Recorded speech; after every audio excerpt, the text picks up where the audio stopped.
नमस्कार विद्यार्थी मित्रांनो, पुनश्च एकदा माझ्या रत्नदीप सुरवसे या यूट्यूब चॅनलवरती आपल्या सर्वांचं हार्दिक स्वागत आहे। तर आज आपण शिक्षक पात्रता परीक्षा 2025 यामधील जी सिरीज सुरू आहे याच्यामध्ये आपण महाराष्ट्राचा भूगोल या विषयीचे मागील परीक्षेमध्ये आलेले जे काही प्रश्न आहेत हे सर्व प्रश्न आपण या ठिकाणी स्पष्टीकरणासह पाहणार आहोत।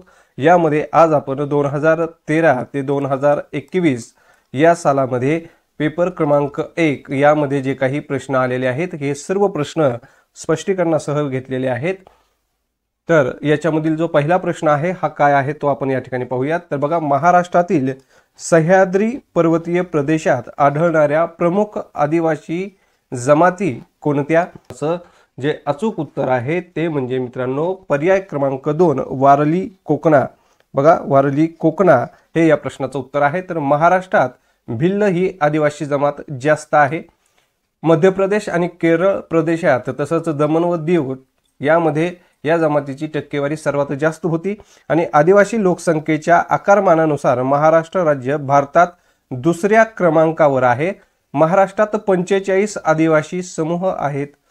महाराष्ट्रातील सह्याद्री पर्वतीय प्रदेशात आढळणाऱ्या प्रमुख आदिवासी जमातीमध्ये वारली आणि कोकणी जमातींचा समावेश होतो। तर बघा, आपल्याला अशा प्रकारच्या प्रश्नाचं उत्तर हे येत असेल तर ते आपण 2 ते 3 सेकंदामध्ये कमेंट्स करून आपण ते देऊ शकतात, जेणेकरून तुमचा जास्तीत जास्त सराव हा या ठिकाणी होणार आहे। याच्यानंतर याच्या पुढचा जो प्रश्न आहे बघा, महाराष्ट्रातील जलसिंचन क्षेत्राचा विचार करता सर्वसामान्यपणे जलसिंचन साधनांच्या वापरानुसार सर्वात जास्त व सर्वात कमी अशी जोडी दर्शवणारा पर्याय कोणता?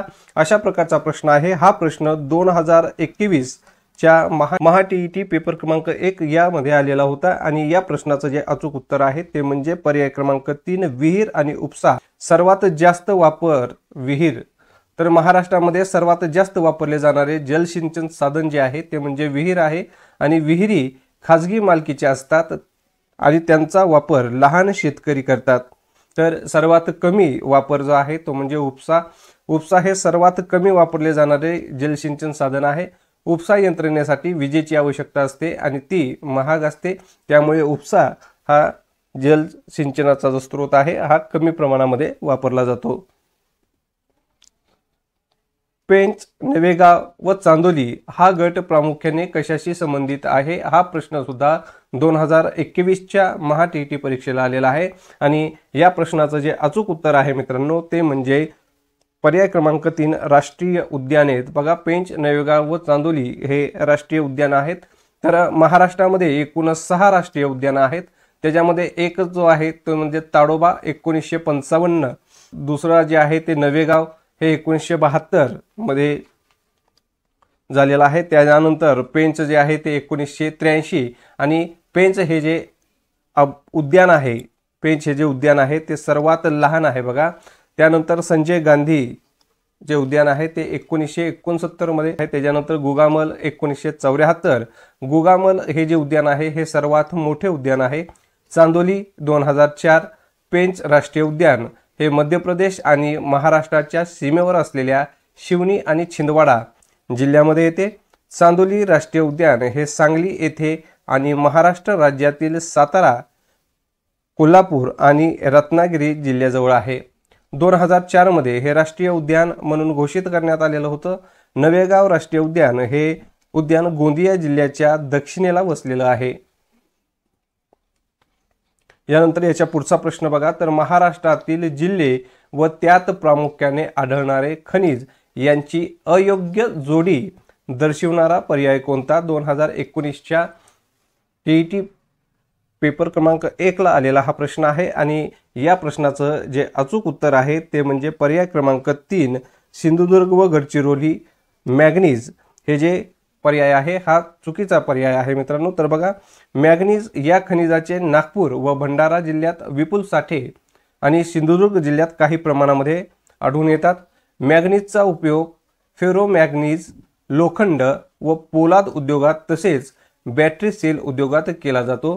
राज्यातील मॅग्नीजचे एकूण साठे 28.85 दशलक्ष टन इतके आहेत। राज्यातील लोह खनिजाचे साठे हे चंद्रपूर, गडचिरोली व सिंधुदुर्ग जिल्ह्यात आहेत। महाराष्ट्रात लोह खनिजाचे अंदाजित साठे 360 दशलक्ष टन आहेत. लोह खनिजाचा उपयोग स्टील व स्पॉन्ज आयर्न उद्योगात केला जातो. चंद्रपूर, गडचिरोली, गोंदिया, सिंधुदुर्ग, नागपूर इत्यादी लोह खनिजाचा महत्त्वाचा साठा या महाराष्ट्रामध्ये आहे. रायगड, सातारा, कोल्हापूर, रत्नागिरी, सिंधुदुर्ग जिल्ह्यामध्ये जांभा खडकात लोह खनिज आढळतात. गडचिरोली जिल्ह्यातील सुरजागड येथे चांगल्या प्रतीचे लोह खनिजाचे साठे आढळतात. भारतात मॅग्नीजचा साठा हा 161 दशलक्ष टन असून त्यापैकी 40% साठा हा महाराष्ट्रात, लोह खनिज 20%, बॉक्साईड 21% हे महाराष्ट्रात आहे, तर क्रोमाइट 10% महाराष्ट्रात आहे. तो भंडारा, गोंदिया, रत्नागिरी आणि सिंधुदुर्ग या जिल्ह्यामध्ये आहे. तर अशाच प्रकारची जी उदाहरणं आहेत, अशाच प्रकारचे जे प्रश्न आहेत हे आपल्यालाही येत असतील तर 2 ते 3 सेकंदामध्ये आपण कमेंट्समध्ये याचे उत्तर देऊ शकता. आणि मित्रांनो, हा व्हिडिओ तुम्हाला आवडत असल्यानंतर व्हिडिओला लाईक जरूर करा आणि इतर विद्यार्थ्यांपर्यंत शेअर हा नक्की करत चला. याच्या पुढील प्रश्न काय आहे ते आपण पाहूया. राष्ट्रीय महामार्ग जात नसलेल्या महाराष्ट्रातील जिल्ह्यांचा गट दर्शवणारा पर्याय कोणता, अशा प्रकारचा प्रश्न आहे. आणि या प्रश्नाचं जे अचूक उत्तर आहे ते म्हणजे पर्याय क्रमांक 1 हिंगोली, नांदेड आणि लातूर.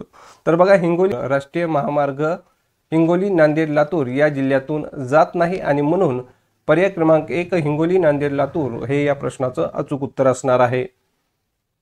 महाराष्ट्रातील जिल्हे व त्यात प्रामुख्याने आढळणारे खनिज यांची अयोग्य जोडी दर्शवणारा पर्याय कोणता, तर अशाच प्रकारचं उदाहरण हे 2019च्या पेपरमध्ये आलं होतं आणि तशाच प्रकारचं उदाहरण हे 2018च्या पेपरमध्ये हे आलेलं आहे.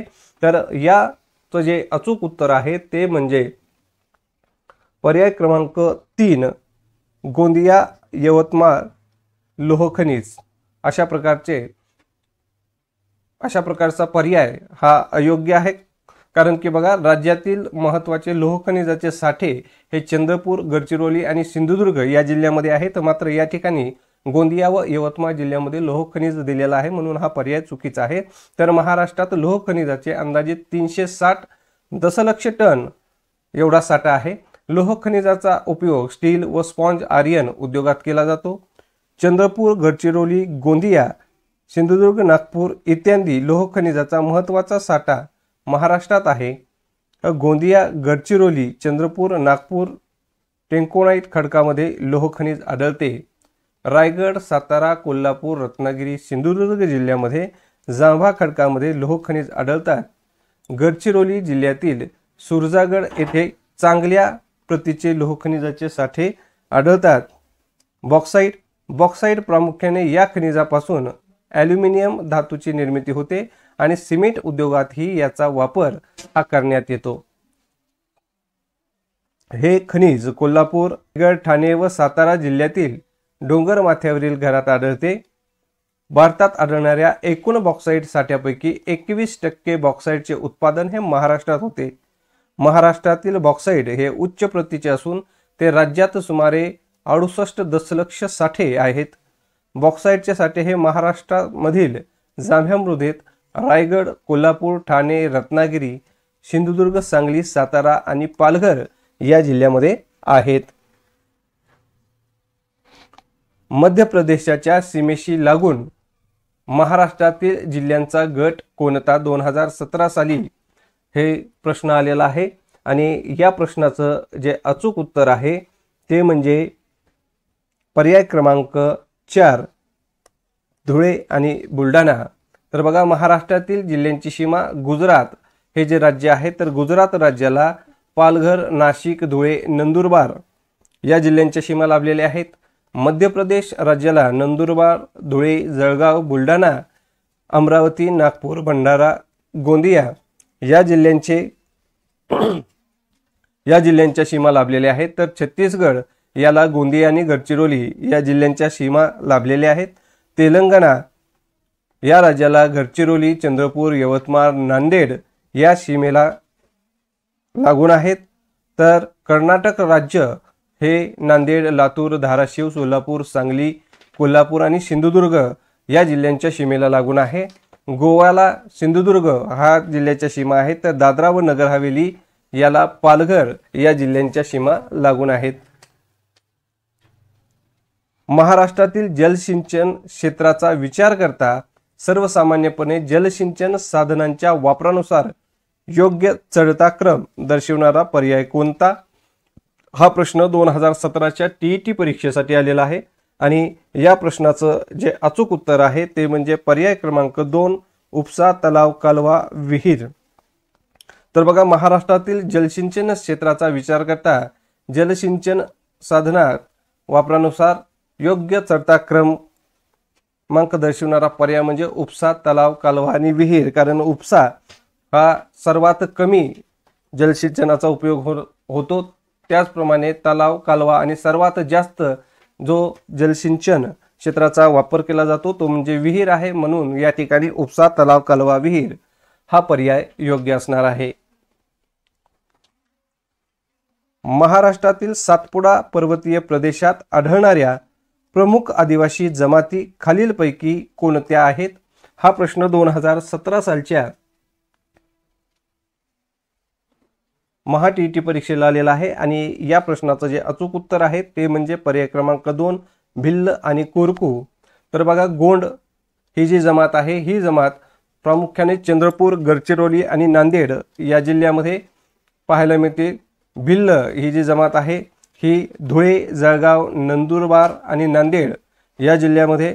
कोरकू जे आहे ते ठाणे, अमरावतीमधील जो मेळघाटचा प्रदेश आहे या प्रदेशामध्ये कोरकू जमात ही आढळून येते। तर महादेव कोळी ही जी जमात आहे ती कोकण भागात भिल्ल आणि कोरकू जमाती हे महाराष्ट्रातील सातपुडा पर्वतीय प्रदेशात राहणारे प्रमुख स्थानिक आदिवासी जमाती आहेत। राधानगरी, नानज व कर्नाळा हा गट प्रामुख्याने कशाशी संबंधित आहे? आणि या प्रश्नाचं जे अचूक उत्तर आहे ते म्हणजे अभयारण्य। तर बघा, नानज हे अभयारण्य माळढोक पक्ष्यांसाठी प्रसिद्ध आहे, त्याचप्रमाणे रानगव्यांसाठी सुद्धा नानज हे प्रसिद्ध आहे। राधानगरी हे जे अभयारण्य आहे हे महाराष्ट्रातील सर्वात पहिले अभयारण्य आहे। बघा, राधानगरी हे महाराष्ट्रातील सर्वात पहिले अभयारण्य आहे आणि कर्नाळा हे महाराष्ट्रातील पहिले पक्षी अभयारण्य आहे। हे ठिकाणे महाराष्ट्रातील सर्व वन्यजीव अभयारण्य आहेत। राधानगरी वन्यजीव अभयारण्य हे कोल्हापूर जिल्ह्यात आहे।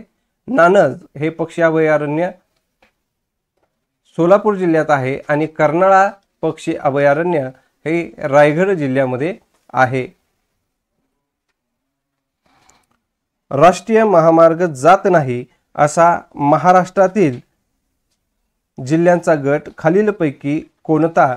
अशा प्रकारचा प्रश्न हा 2017च्या टीईटी पेपर क्रमांक 1 यासाठी विचारलेला होता आणि या प्रश्नाचं जे अचूक उत्तर आहे ते म्हणजे पर्याय क्रमांक 2 नांदेड, परभणी। तर बघा, प्रमुख राष्ट्रीय महामार्ग क्रमांक 3 हा जो आहे हा महामार्ग उस्मानाबाद, लातूर, नांदेड, यवतमाळ, वर्धा आणि नागपूर या जिल्ह्यातून जातो। तर प्रमुख राष्ट्रीय महामार्ग क्रमांक 9, 10, 11 हा चंद्रपूर, गडचिरोली येथून जातो। तर प्रमुख राष्ट्रीय महामार्ग क्रमांक 52 आणि 53 हे जालना व बुलढाणा या जिल्ह्यातून जातो। आता वरील जर स्पष्टीकरण बघितलं तर त्यानुसार नांदेड व परभणी या जिल्ह्यातून कुठलाही राष्ट्रीय महामार्ग हा जात नाही, म्हणून याचं उत्तर हे पर्याय क्रमांक 2 नांदेड व परभणी हे असणार आहे। राष्ट्रीय उद्याने असलेला महाराष्ट्रातील जिल्ह्यांचा गट कोणता? तर बघा, राष्ट्रीय उद्याने असलेला महाराष्ट्रातील जिल्ह्यांचा गट कोणता? 2014 सालच्या टीईटी पेपर क्रमांक 1 यासाठी आलेला हा प्रश्न आहे आणि या प्रश्नाचं जे अचूक उत्तर आहे ते म्हणजे पर्याय क्रमांक 3 चंद्रपूर, नागपूर आणि गोंदिया। तर राष्ट्रीय उद्यान हे सातारा, कोल्हापूर आणि सांगली। गुगामल राष्ट्रीय उद्यान हे अमरावती जिल्ह्यामध्ये आहे, हे सर्वात मोठे उद्यान आहे। त्यानंतर ताडोबा राष्ट्रीय उद्यान जे आहे हे चंद्रपूर जिल्ह्यामध्ये आहे। त्यानंतर नवेगाव राष्ट्रीय उद्यान हे गोंदिया जिल्ह्यामध्ये, पेंच राष्ट्रीय उद्यान हे नागपूर जिल्ह्यात, आणि संजय गांधी राष्ट्रीय उद्यान हे मुंबई या ठिकाणी आहे। खालील पदातील समान संबंध ओळखून प्रश्न सोडवा। रायगड, अलिबाग, वांद्रे डॅश डॅश हा प्रश्न 2013 सालच्या TET पेपर क्रमांक 1 साठी आलेला आहे आणि या प्रश्नाचं जे अचूक उत्तर आहे ते म्हणजे पर्याय क्रमांक 3 मुंबई उपनगर। तर बघा, रायगड, अलिबाग, वांद्रे पूर्व ते डॅश डॅश हे दिलेले जे साधर्म्य आहेत तर जिल्हा आणि त्याचे प्रशासकीय केंद्र याच्याशी संबंधित आहेत। रायगड हा महाराष्ट्रातील जिल्हा आहे आणि अलिबाग हे त्याचे प्रशासकीय केंद्र आहे। तर मुंबई उपनगर हा जिल्हा हा कोकण विभागातील महाराष्ट्रातील दुसऱ्या क्रमांकाचा सर्वाधिक लोकसंख्या असलेला जिल्हा आहे। वांद्रे येथे त्याचे प्रशासकीय मुख्यालय असून जिल्ह्यात 3 कुर्ला, अंधेरी आणि बोरिवली हे उपविभाग किंवा तहसील आहेत। पेपर क्रमांक 1 यासाठी जे काही प्रश्न आलेले होते ते सर्व प्रश्न स्पष्टीकरणासह पाहिलेले आहेत। आपल्याला हा व्हिडिओ कसा वाटला हे कमेंट्स करून नक्की कळवा। धन्यवाद।